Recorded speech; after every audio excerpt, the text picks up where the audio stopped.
Fala, e galera, hoje eu vim gravar um vídeo para vocês. Eu vou ensinar a vocês como eu coloco a capa do meu canal, gente, ensinando que eu fiquei com muita dúvida também. Como é que se colocava isso, gente? Então vamos lá. Vocês vão vir aqui, ó, no Anchor, vou ver aqui. Aí vai aparecer três pontinhos aqui, gente, onde está? Você tá apontando pra cima, vai aparecer três pontinhos. Aí vocês vão apertar. Aí vocês vão vir em computador.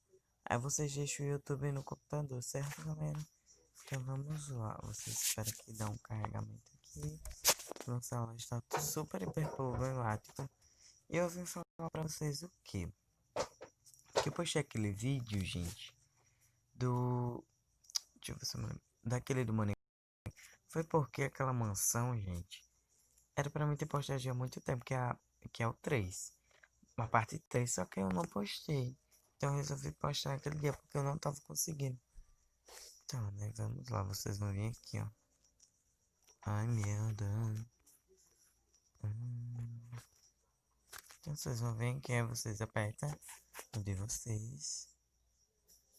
Ai, ai. Gente, desculpa as horas, porque vocês sabem que sempre tem. Estou puto aqui da vida. Ai, meu Deus. Voltei com vocês, gente, quando parar de bugar. Voltei, gente, então vocês vão apertar aqui. Aqui vocês vão apertar. Então vocês vão.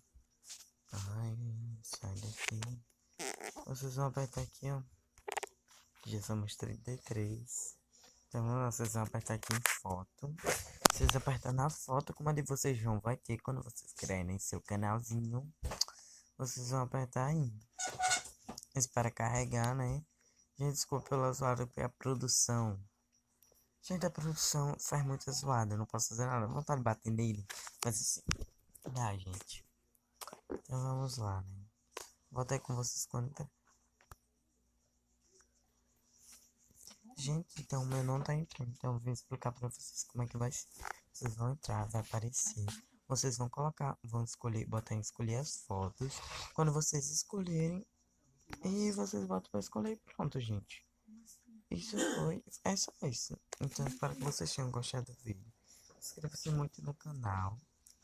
E dê muitos likes. E compartilhe muito. Então um beijo para vocês. Tchau.